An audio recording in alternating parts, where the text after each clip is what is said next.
Hey therapist, today I have a bonus episode for you. I was a guest on the Emotionally Wealthy podcast with Karen Conlon, who is a good friend who just launched her own podcast. So I'm really excited to bring this to you and to share her podcast with you, which I was a guest on. So I think it's really relevant to thinking about what are we doing in our careers here? What are we even doing is often the question that I think we sit with on this podcast. So I will be back with some more episodes. In 2 weeks, I'll be back with an episode for you from me. And I hope to get into a regular rhythm. I've been producing a lot of content for my group, Leaving the Chair, which I am so grateful for those folks that are in that group and the future people that will be in that group and the things that I'm developing for you. Yeah, it's just so good. I really, it's just so good. And I'm excited that it's happening and it's building. So, and the future people that will like go through this content, which really isn't like a ton of content, but it's just like what we need for burnout recovery and to figure out our lives and to answer the question, what are we doing here? So I hope you enjoy this episode with Karen and follow her podcast. I'll put a link to that in the show notes. Okay, bye. Emotionally Wealthy, a podcast for high achievers who are ready to trade emotional disconnection for clarity, fulfillment, and relationships that are nourishing, not draining. I'm your host, Karen Conlon, licensed therapist, transformational coach, and your guide in turning insight into action. Are you ready for it? Let's do this. Welcome, everyone, once again to another episode of the Emotionally Wealthy podcast. I'm Karen Conlon, and today I am so excited to be joined by Dr. Jen Blanchette, a licensed psychologist, speaker, and educator who specializes in burnout, nervous system health, and talks about the emotional cost of chronic overfunctioning. Apart from her work with traumatic brain injury, Dr. Jen is particularly known for her work with therapists and high-achieving helpers who look successful on the outside, but feel depleted, disconnected, or sometimes trapped inside patterns of self-sacrifice.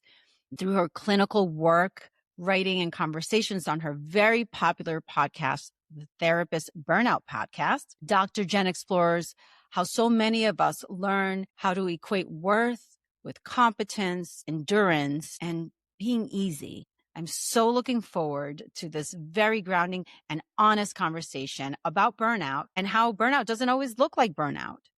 And also what becomes possible when we give ourselves permission to live and work differently. Dr. Jen Blanchette, or Jen as I know you, welcome to the show. Thank you so much for being here. I'm so excited. Oh, I'm so happy to be here on your show. Thank you. Thank you. So just a little back context for everyone.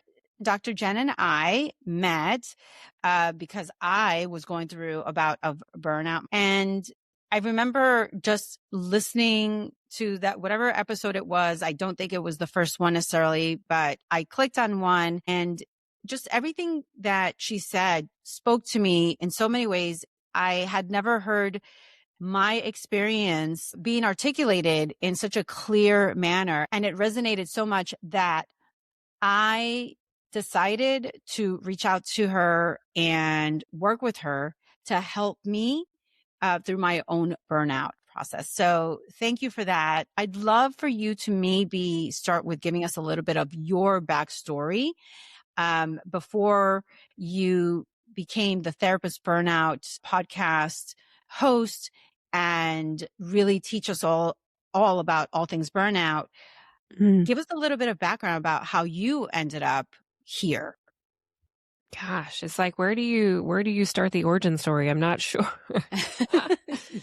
Hi, I'm a human first. So I'm Jen. I'm happy to meet your listeners. And so how did I start this journey? I probably started this journey of being a helper when I was really small. I think I had windows into wanting to be a nurse and wanting to, do something to help other people. And I think life and circumstances and my conditioning brought me to the helping field. And I almost left quite a few times, actually. I worked as a therapeutic foster care in one of my roles in mental health, and I almost left at that point. And I decided to get my doctoral degree. And so that was like a little sidestep into, okay, let's go back and, get your doctoral degree. And I never thought I would burn out of therapy because I loved it. Right. And I Right. really, I had so much supervision. I was like, okay, well, I talk about the work and I'm like, having all this support and all these friends and like, where did the friends go? Number one. And where did the Right. support go when you become licensed? So those were two things that kind of happened. And in that time, I think from the work and working with foster care families, I wrote my dissertation on compassion satisfaction and compassion fatigue in foster parents. And so I was going to trauma trainings in my training, trying to Right. understand more of the helper's experience, understand compassion fatigue. And I was like, where are the people in these trainings, by the way? Because it's like tumbleweed. You go to a trauma training, no one Yes. goes to the compassion fatigue trainings.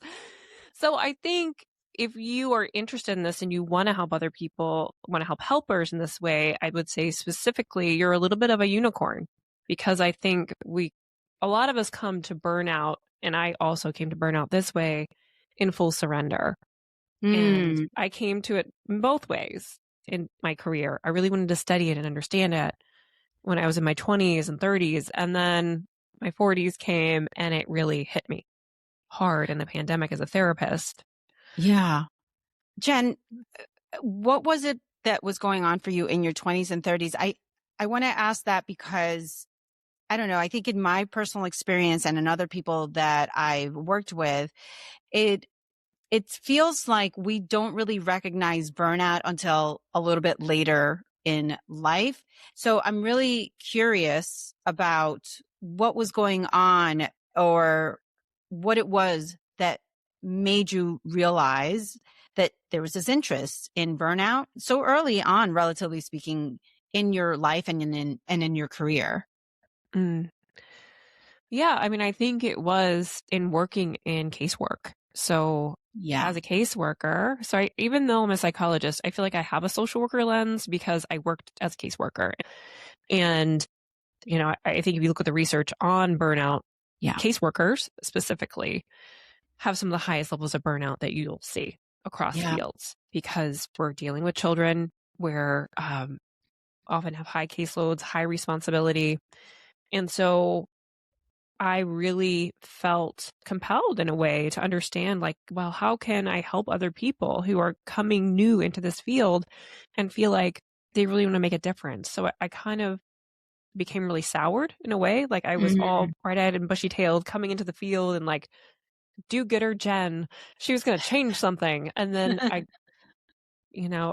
kind of felt like I got chewed up and spit out in some ways as a young person Yeah. in the field and thinking I could affect change in these subsystems and I know I did good. Now I can see I did good. But at the time, I think I felt like I was failing the children I wasn't caring for as a Yeah. caseworker. Well, I mean, and that brings me to the thought around number one, I think that that's a really common experience that when we go into the mental health field, we often come out of graduate school with this idealization of what the work is and actually how much impact we can have. And when I say that, I'm talking about the thought that we can fix other people's lives. And the Mm. truth is that that is not a role that we can or should take on because people have to do the work and do their own work in order to fix their lives. But I do think that when you come out of graduate school and you have that thought, or in some cases, in many cases, that sense of heavy responsibility. And then on top of that, you're also a high achiever or an overachiever. I think that those things really start to compound on the weight of what it is that we're supposed to be doing. What's our role? What's our responsibility?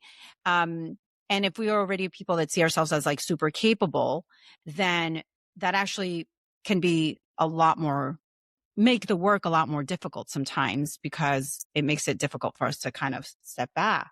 Mm. So I want to ask you, Jen, when you look back, Would you say that you were always someone who others saw as like capable and responsible and, sort of like the one that could handle things?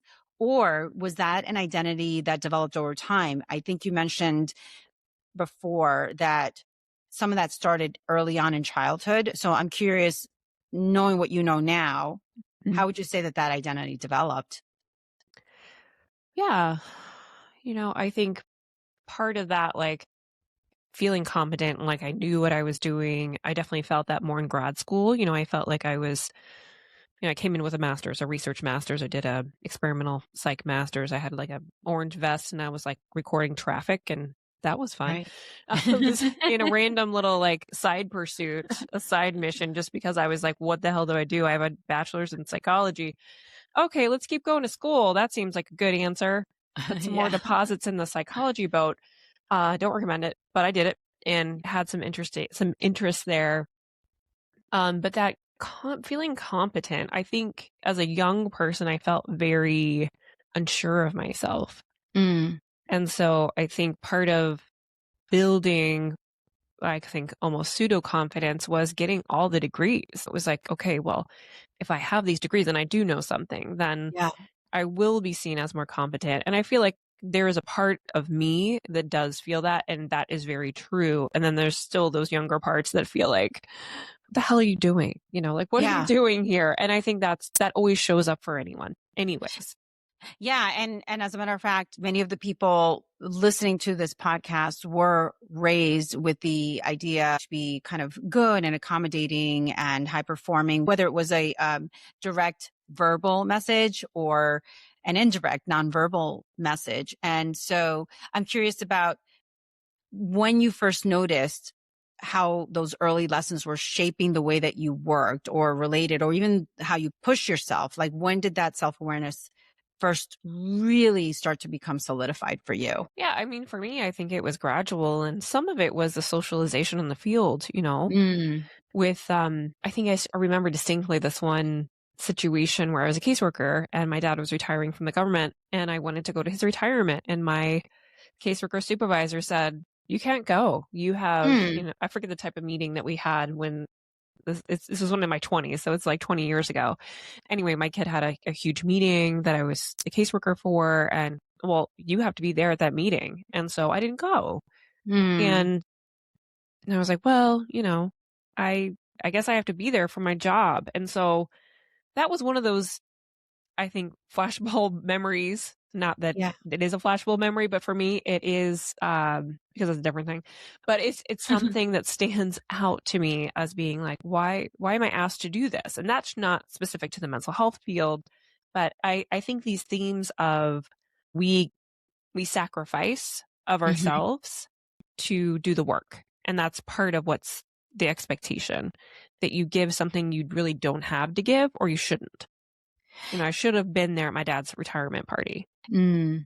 Would you say that that's a pattern that you see, that self-talk of, well, sure, you might have some thoughts about, well, is this okay? But then maybe saying, well, but I should be, or I need to be, rationalizing something that's actually going against your instinct.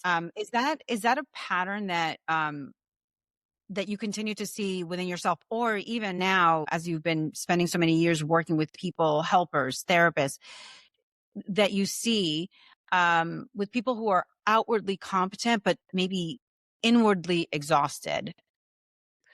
Yeah, I think that we put these patterns on ourselves that, okay, the expectation. I love this post for therapists though. They're like, how many clients is full for you? And I'm like, Oh, yeah. Seriously. I mean, I have to say, every time that I see a post like that in one of our therapist groups or whatever, first of all, it makes me cringe because it's such a personal question. And second of all, there's so much judgment and shame and guilting that goes on around the responses.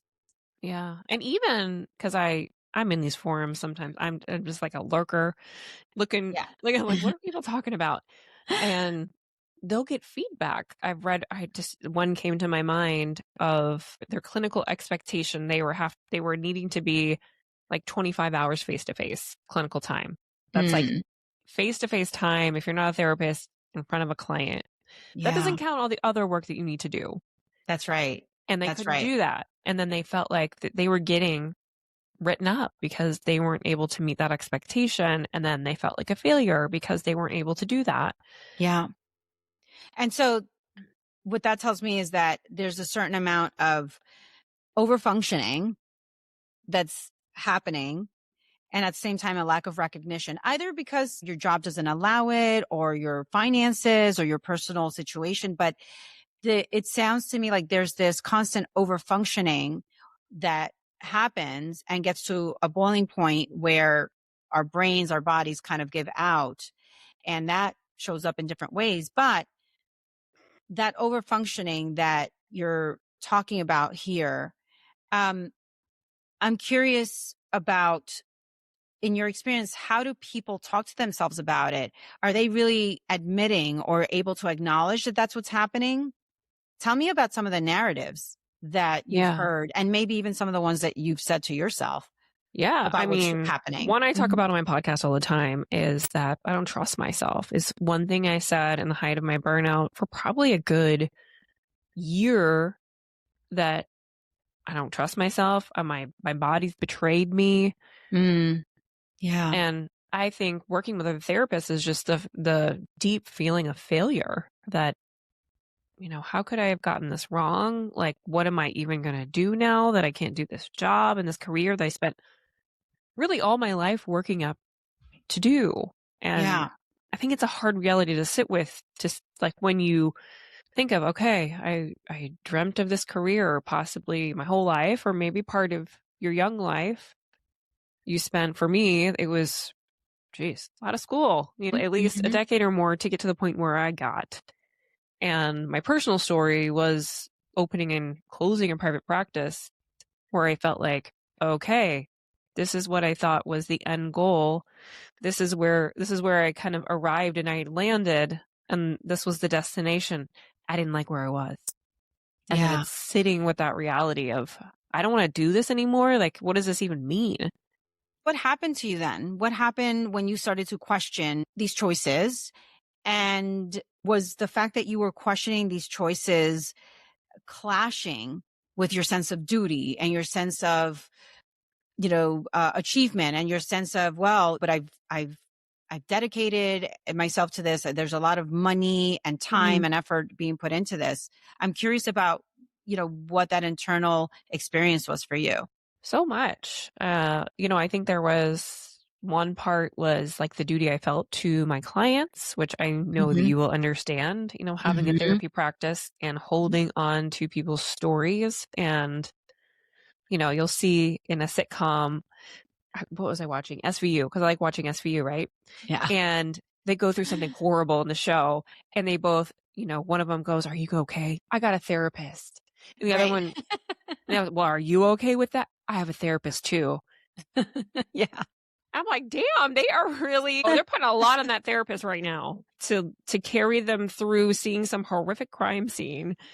And I'm like, so the role of the therapist today, I think, is trying to fill the need in our Yeah. society that we were never meant to do. That's so Never meant to do. interesting. Yeah. Um, it makes me think of feeling, this is going to sound maybe strange, but kind of feeling caged, because now we are in a position where you have very little margin to play with, who you are, your identity, the expectations, because it's kind of being put on you by whether it's social media or shows. As I grew up watching movies and TV shows, it's like the psychoanalyst in the back. You don't see their faces, you don't see their bodies, you only hear the voice, and you're sitting there on a chair, kind of looking like you're under a red lamp, like when like a chicken nugget or something like that. It's being warmed. And that's kind of like the visual that you see from old school movies and things like that. So when I thought of a therapist, that's what I thought it was. And now it's interesting because as we see TV shows, even, right? Like you see a lot of transparency around some of these therapy sessions that they go to. And it's a really interesting thing to watch develop, because you and I both know that, sure, some of that might be true and real, but in reality, it's very different than what actually happens in the therapy space. And we're not always all sitting there beautifully polished and incredibly, made up and looking like we have it all together. So I'm wondering if, in your opinion, there's a pressure, there's an added pressure with the social media aspect and the television aspect of what it is that we're supposed to look like, how we're supposed to act, and also what it is that we're supposed to be solving for people. Yeah, so many layers there. I think the expectation, and I felt this a lot as a therapist when my clients were just so disconnected from other Mm, people. It's almost like I was their connection, and I wouldn't have said that in the time where I was a full-time therapist, but I felt like I was in many ways like the depth that they had emotionally with other people, they didn't have with other people. It was with me. The role of the therapist is really to try to get them to get the support outside of the room. And yeah. in a lot of situations, either because of the client situation or whatever was going on with them, they just didn't have the support. And I think we're seeing that in society now with Yeah. kind of the loneliness crisis that's happened with the advent of social media and smartphones, that we become more disconnected as a society. And, Yeah. I think AI in some ways is filling this artificial gap of, being people's companion. I won't call it a therapist because it's not. And I think we're at the beginning to see what is going to be the fallout from that. If people use machines for companions, what's going to Yeah. happen from a mental health perspective when that doesn't work out?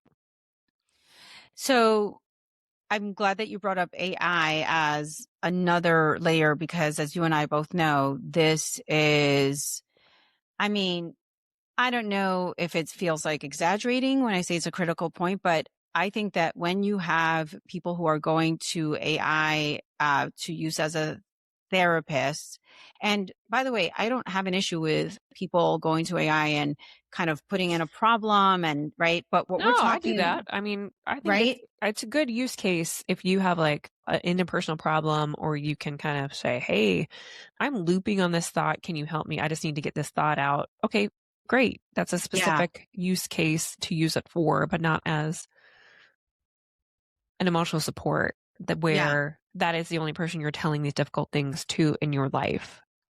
yeah. And so now with AI being used not just as a, hey, help me get out of this loop, or help me kind of suss out this decision that I need to make, like, something kind of low level risk, with people going to AI and using it as a form of therapy, to the extent that we have heard of very serious issues like suicides, and people wanting to now thinking that they have relationships, or actually feeling, I don't want to say thinking, because perception is reality. And so Yeah. having these internal relationships with an AI platform, when I think about that and the output of information that they're getting, and then maybe going back to a therapist or a helper, this is what we're sometimes competing with, is a model that is not really relating to people on a true, genuine, authentic level, but is giving them a lot of responses that they want to hear. You and I both know that in therapy, you don't always hear what you want, Hmm. but sometimes it is what's going to be helpful, is not hearing what you want. And so I'm wondering if, with all of these factors in mind, do we sometimes gaslight ourselves? Are we gaslighting ourselves into burnout because we're telling ourselves stories about who we should be, what we're supposed to know? Yeah. Yeah. I think that it's always yes and no, right? Hmm. Where does it come from? Like, how did we get here? How Yeah. did we get to the point where we believe that we have to live at this pace? And so Mm. I think we have to go back in time. Like, where does that come from? And Yeah. asking ourselves to do that. I think repeatedly asking ourselves to work beyond our capacities, to help beyond our capacity. Yeah. Is how we're gaslighting ourselves in many ways. But I think that always comes from the system that we're in. And so I think as for mental health providers, I don't know what your audience will be or like who all that will listen to this, high achievers or those who have been in systems where they've taught to get the good grade and to keep pushing and to give 110%.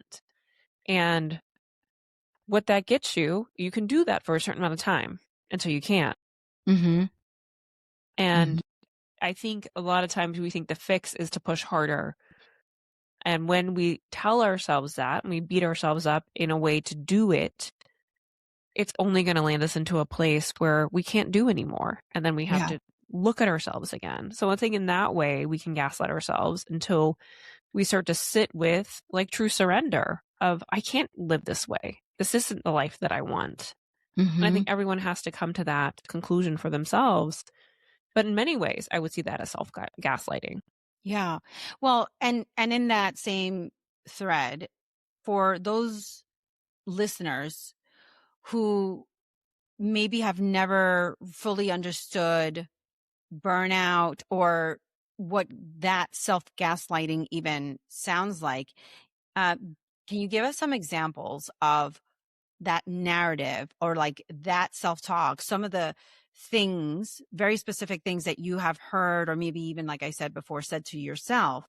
Yeah, I think when I hear it from people, they keep saying like, I have been saying I can't do this like this for so long. And they keep pushing through it. They keep pushing it down.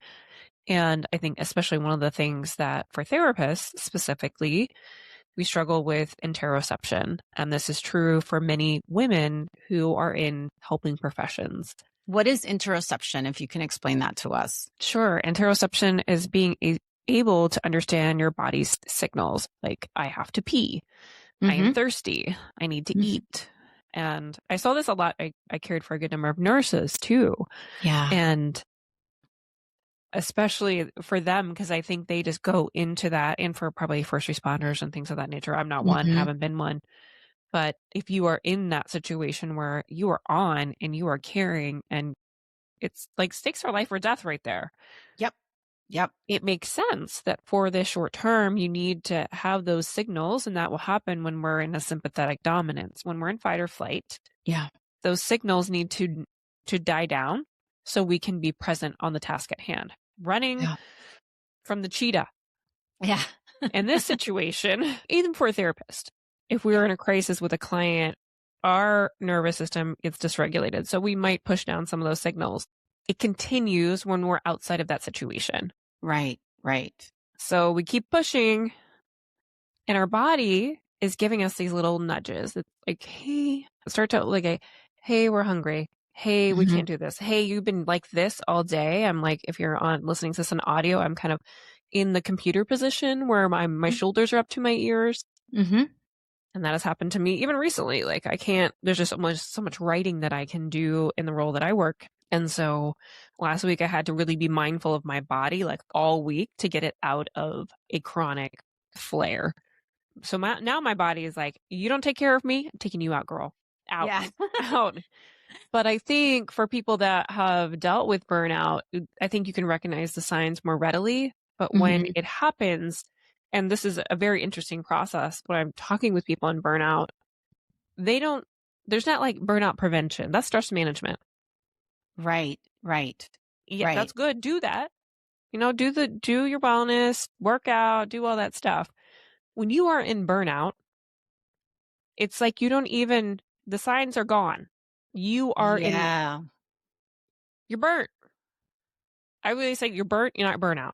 You're burnt. Okay, so if you're fried, what do you need to do when you're fried? You need burnout recovery. You don't need burnout prevention, which is wellness anymore. If you're coming new into the field, new into a job, if you're in your 20s and 30s, wellness, stress management, really watching your boundaries, great, do all that stuff. And hopefully it will prevent something like becoming burnt or needing burnout recovery. But a lot of times, especially for women and high achievers, we push until we burn. Yeah. And the Yeah. research is pretty clear on that we don't burn out, we burn. And we're, like you've been left in the fryer. Did we talk about chicken nuggets today? So it's like Yeah. fried Yeah. to a crisp. Well, it's interesting that you said a minute ago that by the time you reach burnout, the signals are gone. And so I think it's probably fair to say that burnout doesn't always announce itself loudly, which is, I think, what people expect. I think people expect this, like this moment of, oh, I can't take it anymore. Or this moment of just complete kind of shutdown. And the truth is that I think it happens quietly, and it happens, uh, without, sometimes innocuously, but it's always kind of knocking. Would you agree that sometimes burnout actually shows up as numbness, resentment, quiet depletion? Mm-hmm. And I'd love for you to talk a little bit about that, if that is the case, because we've talked about the words, the sort of tangibles, the narratives that we tell ourselves about what's not happening, and how much we don't need and how much we are okay. But let's talk a little bit about the other ways that it shows up that we're not so accustomed to hearing about. They show up in the ineffectiveness that burnout brings. So that's one of the Mm-hmm. hallmark symptoms is we don't feel as effective in our jobs or in our roles. And so I think if we don't feel effective and then we feel trapped in some way, then resentment starts to grow. If you're working for a place, just really feeling like angry a lot of the Yeah. time. And I think for women, anger is a difficult emotion. Yeah. Because we often don't show it. And so it comes Mm-hmm. out in sadness or in the fatigue. But I think certainly, I was very reactive as a therapist to clients and really felt ineffective to make the change that I wanted to, and felt a deep resentment, not really to them. Now I can say it wasn't to them, but to the Mm-hmm. situation, because Yeah. I, at that time, didn't have the resources to help them and myself get through that situation. That's, I think, an important thing to really hone in on, because initially it can feel like resentment, in this case, towards your client or towards a boss or towards a colleague or towards your spouse, Towards your kids, I towards felt your, yeah, a towards lot your of that in the kid. pandemic because I didn't have childcare, and I was like feeling very resentful of not having a break, not having time for myself, Yeah. and even becoming envious of other people's jobs, other people's lives, that they're in this pandemic and they don't have kids and they're just like, oh, what are you doing? I'm taking lots of naps. And I'm like, oh, I mean, even the little anger bubble comes up in that when I think of that moment and how and we all struggled. We all had a difficult time in the pandemic. But I think resentment is an emotion that occurs because anger comes because it wants change. And so Yeah. when anger starts to bubble, it's telling us there's an injustice. There's something that needs to change here.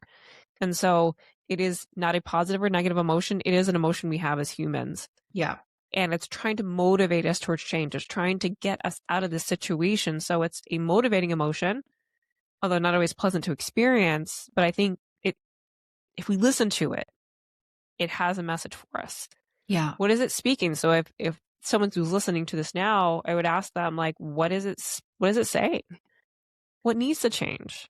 That brings me to the question around, what are the emotions that then come up for people when they have realized that, maybe I do need to slow down. Maybe I do need to set some limits or put some guardrails for myself, right? So when they start realizing and maybe even accepting that this needs to happen, what are some of the emotions in your experience that comes up when they first start to even consider that as a possibility, slowing down? Well, I think fear comes to the party often there. It's Yeah. it can feel very scary to slow down because I think I will speak for me and what I've seen and the people that I work with is that what does that mean? If I slow down, then Will I stop? Will I not be able to work? Will I crumble? I think a lot of Yeah. people kind of sit with that. And so it can feel very scary. And so what I find is that the first thing that we want to do is overfunction through burnout or depletion because we want to get out of it. So, with your point about fear showing up, it gets me to thinking about how letting yourself need more or different even can feel so unfamiliar that it can even feel threatening, especially when you've built a life or an identity around performing, endurance, being able to handle things. And so that emotion that you described, like fear being one of the things that comes up, that that absolutely resonates. The other thing too that it makes me think about is grief. Is there a grief that comes up with realizing that you need to change or that you need to stop? Or maybe grief around realizing how long you've had to hold yourself together. Yeah. Yeah. I'm trying to think when grief comes in. I think I was grasping for much. I think I was in Mhm. fight or flight for a long time in the pandemic. We were all in that situation, I think, in the height of it. I think it Yeah. comes later, like when I could say for me, when I closed my practice, I felt a huge amount of grief saying all those goodbyes and then having the final moment of I felt a huge amount of relief. That was when I made the decision to close and then ultimately closed my practice, but also a huge amount of loss because Yeah. it felt like there was this chapter that was closing and then part of me was leaving. And I know that was for a season. Like I needed to have that end for a while so Hmm. I could figure out like what I can do and what felt good and what work fit into my life Yeah. versus like how do I make myself fit into a role that doesn't fit anymore. It doesn't fit me and I can't do this. And I've talked a lot on my podcast. That can be for a season of your life. My kids are young and they were very young in the pandemic. And so the expectation for me to be able to have that emotional resource, have Hmm. emotional wealth, as you talk about in your podcast, it's finite. Our resources are finite. Yeah. And so if they're depleted at home, because our kids need us, and that's where we need to put our investment emotionally in that season of life, then work has to be less. That's where we want the focus to be. And I understand that takes like holding two things like, I wanted to build this practice or I wanted to build this business or whatever you're trying to build or reach. But life is long and there might be time for that later. If your priority is your home life or your health, some people have health conditions and it kind of stops them from achieving the goals they want to achieve. Or this can Yeah. also happen where your goals change entirely on the other side of burnout, where you're like, okay, like for me, I was like, okay, maybe my podcast is going to be my new career and, I'm going to build all this business stuff. And then I'm like, well, I don't know, Yeah. maybe that's not the goal anymore.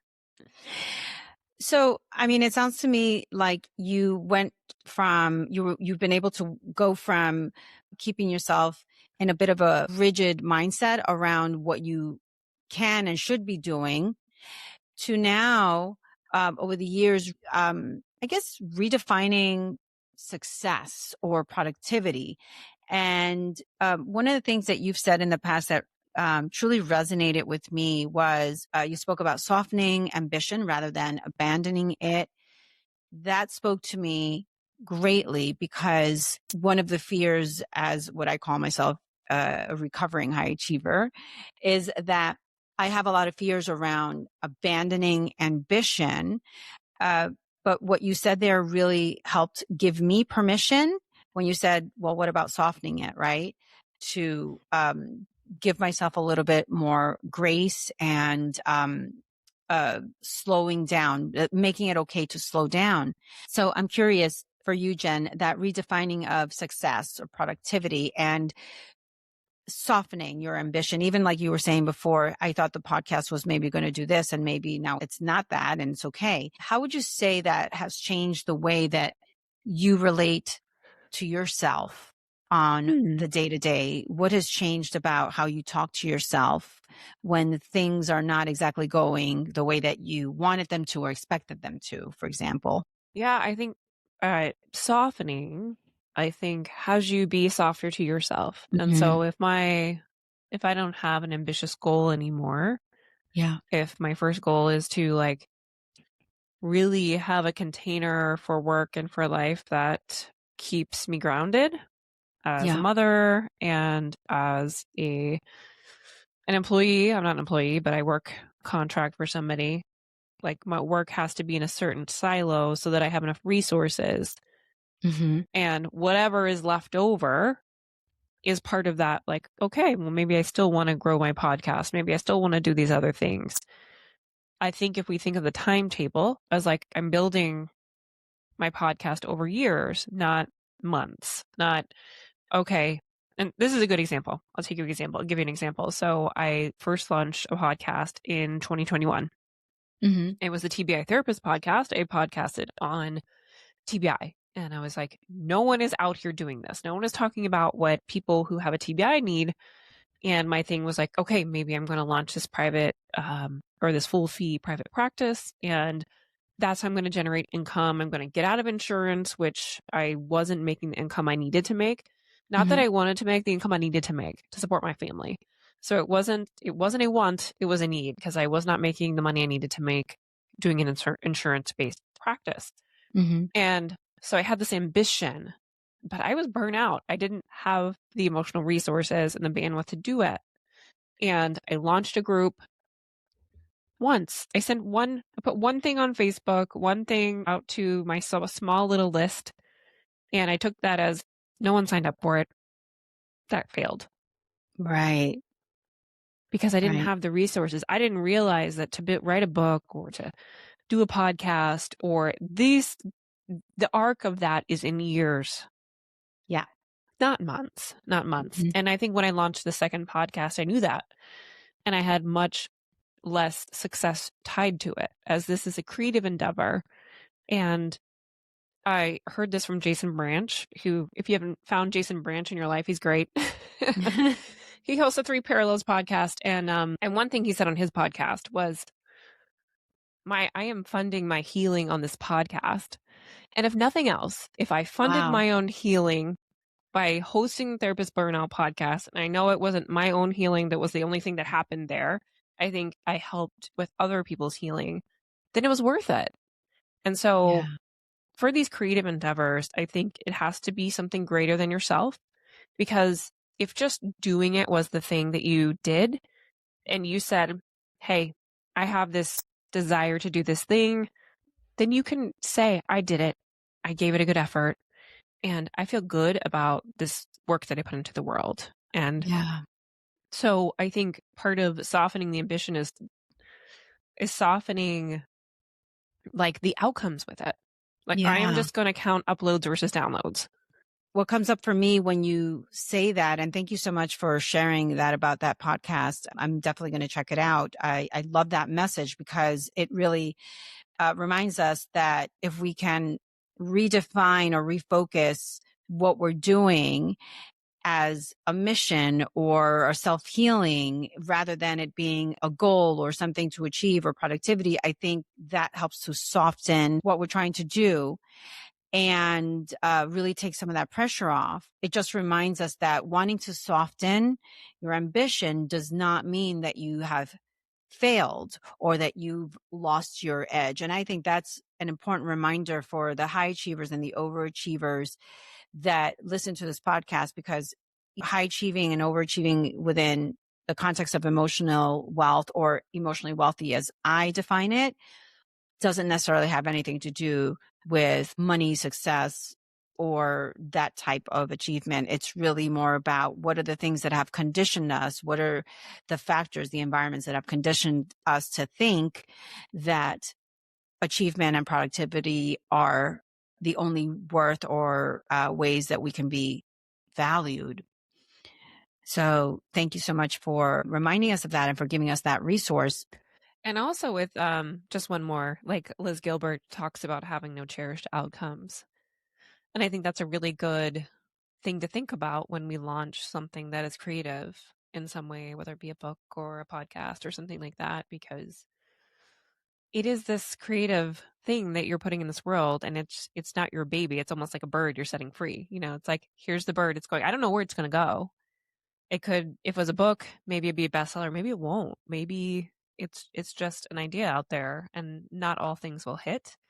And it doesn't mean you failed. It just means, hey, it wasn't for this time. And I think the drive for our society towards success and towards that achievement is it's not that, right? We always think like, if I do this, that means I get this many followers. And even in that, like, we see how many people comment on our post. So there's these outward metrics that we see all the time. Yeah. Yeah. And so for listeners who are listening to you and things are just connecting, and they're sitting there quietly burned out, but still performing well, what do you wish they understood about what their exhaustion is trying to communicate? I think what their exhaustion is communicating is that their body really needs to listen now. You really need to listen to what your body needs. And it doesn't mean you failed. It just means you're tired. It just means that you can't live the way that you're living. It means nothing else other than that. And when you start listening to those little nudges and start doing little experiments, I think you start finding ways to grow your creativity and your play. And that's the way to find the next thing. Is to grow the space, because, everybody wants like, okay, well, if I can't do therapy, if I can't do law, if I can't do medicine, or whatever the thing that you're leaving is, I need to have a plan. That's probably the last thing you need. The first thing you need is to rest, to regulate, to find play again, so that you can know how to be open again to the world. Because when we're in threat, everything is closed off. Our creativity is closed off. We don't feel alive anymore. So I think bringing that aliveness back is what I would ask you to do, to try to be curious, to play, to think about your younger self. What did she do? How did she play? How did she find it? Yeah. Because I think that can be our pathway back. Oh, I love that message. Just getting back in touch with that playful side of yourself that didn't take yourself that seriously and didn't take a life and the world so seriously. How do you define emotional wealth? I think emotional wealth is really being able to experience all the expressions of our community, of being able to play, to rest, to be creative, to get stuck, to get angry. Yeah. And then like figure things out. Like if that happens, then we have pockets where we're feeling joy and love and those things in our bodies again. So I think that's what emotional love looks like, is really being more in touch with our community. Thank you so much. Dr. Jen Blanchette, thank you so much for being here. For anyone listening who is interested in maybe working with you or just exploring your work a little bit more, connecting with you, what's the best place for them to contact you? Yeah, probably the Therapist Burnout podcast. So that's where you can reach me. And my website is drjenblanchette.com. Oh my gosh. Thank you so much. And again, for everyone listening, Dr. Jen Blanchette is not just a joy, but her generosity with her information, the research, just all of the information that she really gifts us with. I think it's something for all of us to listen to and to look into. It's not just for high achievers and overachievers, although high achievers and overachievers tend to be a little bit higher risk of burnout because of the stories, especially that we tell ourselves about how we are fine. We don't listen to our bodies. We don't listen to those signals. So Jen, thank you so much for being here. I really appreciate it. I can't wait for this episode to come out so we can give this to the world. And thank you all for showing up today for yourselves, for the podcast. Thank you for listening to Emotionally Wealthy. If you know someone who might benefit from hearing this episode on burnout and the things that we need to do to take care of ourselves, please go ahead and share it. If you're enjoying the show, feel free to put a review. It will help to let other listeners know that we're here. And until next time, stay curious, stay connected, and stay emotionally wealthy. See you next time. Oh, hey, quick reminder for you that this podcast is for informational purposes only and is not a substitute for professional advice, diagnoses, or treatment. Always consult a qualified professional with any questions you might have.